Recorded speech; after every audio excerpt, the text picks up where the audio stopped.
जब इस गांव में एक खतरनाक खूनी की लाश उसके घर वाले लेकर आते हैं। कुछ लोग तो उसे देखते ही अपने घरों के दरवाजे तक बंद कर लेते हैं। यहाँ तक कि गांव के सभी लोग उसे समाधि दंड देने का फैसला कर लेते हैं ताकि उसकी आत्मा को कभी शांति न मिले और उसकी रूह दर दर भटकती रहे। दरअसल ये आदमी गांव की नई नवेली शादीशुदा औरतों को उनकी सुहागरात के बाद उठाकर ले जाता था, फिर उनका रेप करके मार देता था। इसी वजह से गांव के लोगों में इतनी नफरत थी कि उसके परिवार को छोड़कर कोई भी उसकी अर्थी को कंधा देने तक नहीं आता। जब घर वाले जैसे तैसे उसे लेकर श्मशान पहुंचते हैं तो पूरा गांव वहां जुट जाता है, क्योंकि गांव वालों ने उसे समाधि दंड देने का निर्णय कर लिया था। तभी उसके परिवार वाले उनके आगे हाथ जोड़कर कहते हैं, सरपंच जी प्लीज इसका आखिरी संस्कार करने दीजिए, इसे समाधि दंड मत दीजिए। लेकिन गांव वाले उनकी एक नहीं सुनते और तभी वो उस लाश को उठाकर एक गड्ढे में सीधा खड़ा कर देते हैं और फिर सब गांव वालों के नाखून लेकर उस पर फेंक देते हैं और काले मुर्गे के खून से उसे नहलाकर वैसे ही खड़ा करके दफना देते हैं। अब जब जैसे ही सभी गांव वाले वहां से लौटने लगते हैं तो अचानक तेज हवाएं चलने लगती हैं और तभी उसी वक्त उस लाश की आत्मा सबको श्राप देती है कि मैं इस गांव की हर खुशी छीन लूंगा और अब मेरे प्रकोप से तुम्हें कोई भी देवी देवता तक नहीं बचा पाएगा। अब कुछ दिनों बाद गांव में एक शादी होती है। शादी में एक पंडित उन्हें आशीर्वाद देने जा रहा था, लेकिन रास्ते में अचानक उसे सूसू लग जाती है तो पंडित वहीं रास्ते में हल्का होने लगता है पर इत्तेफाक से वो उसी समाधि पर मूतने लगता है जहाँ पर तिरुपति को दफनाया गया था। लेकिन जैसे ही वो पंडित लौटता है तो उसके पैर में एक कांटा चुभ जाता है और खून की कुछ बूंदें उसी समाधि पर गिर जाती हैं। यही कुछ बूंदें तिरुपति की शैतानी आत्मा को जगा देती है, जो सीधा पंडित के शरीर को अपने वश में कर लेती है। इसके बाद पंडित के भेष में तिरुपति अपनी बाइक उठाकर सीधे शादी में पहुंचता है और फिर वो दुल्हन के सुहागरात वाले कमरे में जाकर सबसे पहले दूल्हे को बेरहमी से मार डालता है और दुल्हन के साथ पहले जैसा कांड करके उसको भी मार देता है। यहाँ दोबारा दूल्हा दुल्हन की मौत की खबर फैलते ही गांव में हड़कंप मच जाता है और जब पुलिस आती है तो वो उसी पंडित को हत्यारा समझकर गिरफ्तार कर लेती है। लेकिन यहाँ किसी को भी पता नहीं था कि दूल्हा दुल्हन को तपकाने के बाद तिरुपति की आत्मा वापस अपनी समाधि में लौट चुकी है। उधर एक औरत अपनी बेटी को बुरी आत्मा से बचाने के लिए मस्जिद के इमाम के पास जाती है। इमाम दुआ करता है और कहता है कि बच्ची को बचाने के लिए रात में श्मशान पर एक काली मुर्गी की बलि देनी होगी। रात में पति पत्नी इमाम के कहे अनुसार बलि देकर लौट जाते हैं, लेकिन जब उसी रास्ते से एक लड़का गुजरता है तो सामने का नजारा देखकर उसके रोंगटे खड़े हो जाते हैं, क्योंकि तिरुपति कब्र से बाहर आकर उसी मुर्गी को खा रहा था। डर के मारे वो लड़का सुबह इमाम को सब कुछ बताता है, जो सुनकर इमाम भी दंग रह जाता है। इसी बीच एक आदमी अपनी बेटी की शादी का कार्ड देने आता है। तब इमाम उसे शादी रोकने की सलाह देता है, लेकिन वो उसकी एक नहीं सुनता। अब रात होते ही श्मशान में अचानक तिरुपति की साइकिल उठकर पूरे गांव में घूमने लगती है। फिर अगले दिन गांव में एक शादी होती है जहां सरपंच का किसी बात पर दुल्हन के पिता से झगड़ा हो जाता है। उसी रात सरपंच नशे में धुत होकर जब वह घर लौट रहा था तो उसे रास्ते में पेशाब लग जाता है। सरपंच तिरुपति की समाधि के पास था, इसीलिए वह गुस्से में उसी समाधि पर हल्का हो जाता है। लेकिन वापस लौटते वक्त उसका पैर एक कांटे में लग जाता है और उसका खून उसी समाधि में गिर जाता है। खून मिलते ही तिरुपति की आत्मा तुरंत ही सरपंच को अपने वश में कर लेती है, जिसके बाद तिरुपति अपनी शक्ति से उस नए शादीशुदा जोड़े को देखता है, फिर ट्रैक्टर को हवा में उड़ाकर उनके पास पहुंच जाता है। तिरुपति यहाँ पर भी सबसे पहले दूल्हे को टपकाता है और दुल्हन के साथ दूल्हे का अधूरा काम करके फिर वो लड़की को भी जिंदा जला देता है। अब सुबह ये सब पता लगते ही गांव वाले पंडित की तरह सरपंच को भी हत्यारा समझते हैं, इसीलिए वो दोनों को पेड़ से बांधकर उनको पीटना शुरू कर देते हैं। वो चीखते रहे कि हम बेकसूर हैं, लेकिन गुस्से में डूबे लोग कुछ सुनने को तैयार नहीं थे। तभी वहाँ पर मस्जिद का इमाम आता है। वो सबको रोकते हुए कहता है, ये खून इन्होंने नहीं बल्कि तिरुपति की आत्मा ने किया है, जो अब भूत बनकर पूरे गांव को श्मशान बनाने में तुला हुआ है और तुम लोगों ने उसको समाधि दंड देकर सबसे बड़ी भूल की है। अब एसीपी भी वहाँ पर आता है, जो इमाम की बातों को सुनकर उसको ही झूठा बोलने लगता है और कहता है कि ये भूत वूत जैसा कुछ नहीं होता, तुम ये सब इन्हें बचाने के लिए बोल रहे हो और आज की रात मैं खुद वहाँ रुक कर ये साबित कर दूंगा। इतना बोलकर एसीपी समाधि के पास पहुँच जाता है और सभी कांस्टेबल्स को वापस भेजकर अकेला रुक जाता है। फिर रात को वो शराब पीते हुए तिरुपति को गालियां देता है। इसी बीच साइकिल की घंटी बजती है। वो चौंक कर इधर उधर देखता है पर उसे कुछ नहीं दिखता। तब वो डर भगाने के लिए फिर से पीता है, लेकिन अब साइकिल उसके चारों तरफ चक्कर काटने लगती है और अचानक वो साइकिल एसीपी को जमीन पर घसीटने लगती है। सुबह होते ही जब कांस्टेबल आते हैं तो एसीपी चुपचाप बैठा होता है। जब महिला कांस्टेबल उसे हिलाती है तो उसकी एक आंख गायब थी और साथ में उसकी पीठ का मांस भी नोचा हुआ था। ये सब गांव वालों को पता चलते ही वो डर से कांप जाते हैं, लेकिन अब तिरुपति की आत्मा हर रात साइकिल पर निकलती।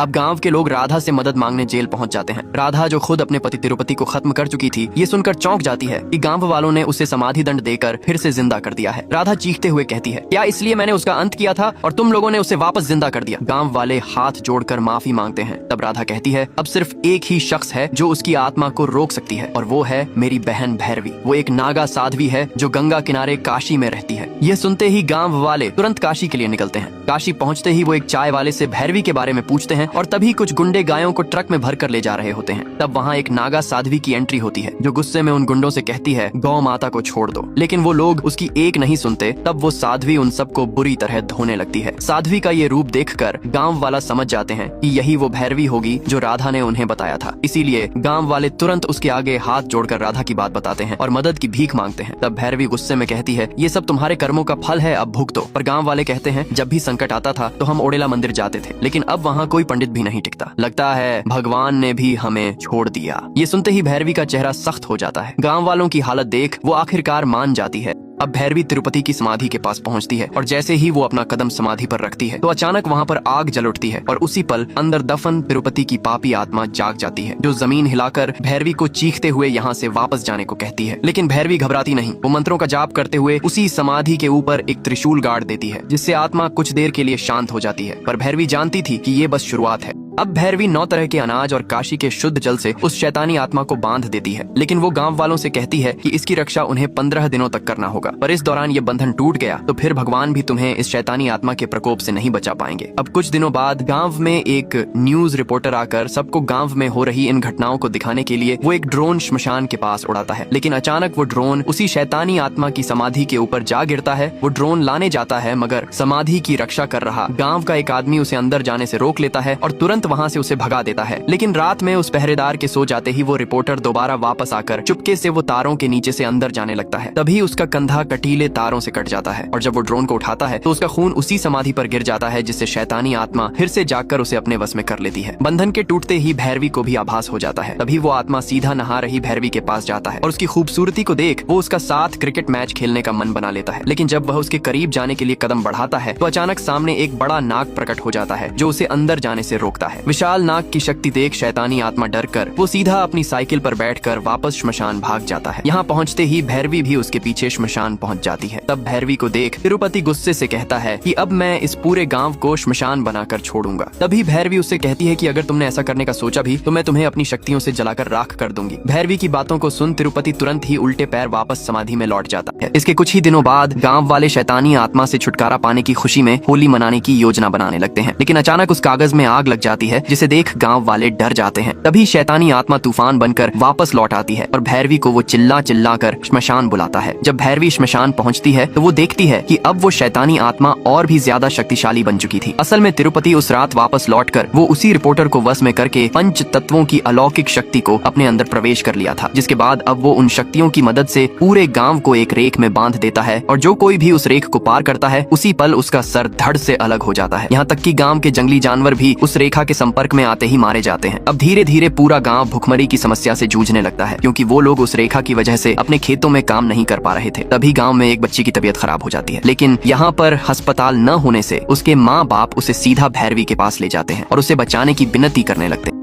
अब भैरवी मंदिर में जाकर माइक के द्वारा मंत्रों का जाप करती है और दूसरी तरफ तिरुपति की पत्नी राधा उसकी समाधि पर जाकर उसका ध्यान भटकाती है, ताकि भैरवी तिरुपति के द्वारा गांव के चारों तरफ बनाई शैतानी रेखा को कुछ देर के लिए खत्म कर सके। और होता भी ठीक वैसा ही है, लेकिन रेखा की शक्ति समाप्त होते ही जब बीमार बच्ची के माँ बाप उसे अस्पताल ले जाने के लिए जैसे ही रेखा को पार करने जाते हैं तो तभी बिजली विभाग वाले मौसम खराब होने के चलते लाइट काट देते हैं। बिजली के जाते ही मंदिर में मंत्रों का जाप कर रही भैरवी का माइक बंद हो जाता है और माइक बंद होते ही उस शैतान की बनाई हुई रेखा की शक्ति दोबारा लौट आती है। अब तिरुपति और भी ज्यादा क्रोधित हो जाता है और तभी वो उसी बीमार बच्ची के शरीर में आकर वहीं पास रखी एक आरी से अपनी पत्नी राधा का गला काट देता है। और वो ठीक वैसा ही करता है जैसा कि राधा ने उसके साथ किया था। वो उसका सर लेकर पुलिस स्टेशन जाता है। अब भैरवी अपनी बहन राधा का अंतिम संस्कार करके वो सीधा तिरुपति की आत्मा के पास जाती है और फिर उससे कहती है कि आखिर हमें ऐसा क्या करना होगा जिससे तुम्हें शांति मिले। तब तिरुपति उससे कहता है, अगर तुम सच में इस गाँव का भला चाहती हो तो तुम्हें एक नई नवेली दुल्हन की तरह सजकर मेरे पास आना होगा और मेरे साथ सुहाग रात मनाना होगा। ये सुनते ही भैरवी उदास हो जाती है, क्योंकि वो एक साध्वी थी और गांव वाले भी भैरवी को ऐसा करने से रोकते हैं। लेकिन वो गांव की भलाई के लिए तिरुपति की बात मान लेती है और रात होते ही वो बिल्कुल एक नई नवेली दुल्हन की तरह तैयार हो जाती है। इसी बीच तिरुपति भी वहाँ पर आ जाता है। वो भैरवी की सुंदरता देख उसके साथ पलंग तोड़ कार्यक्रम के लिए तिलबिलाने लगता है।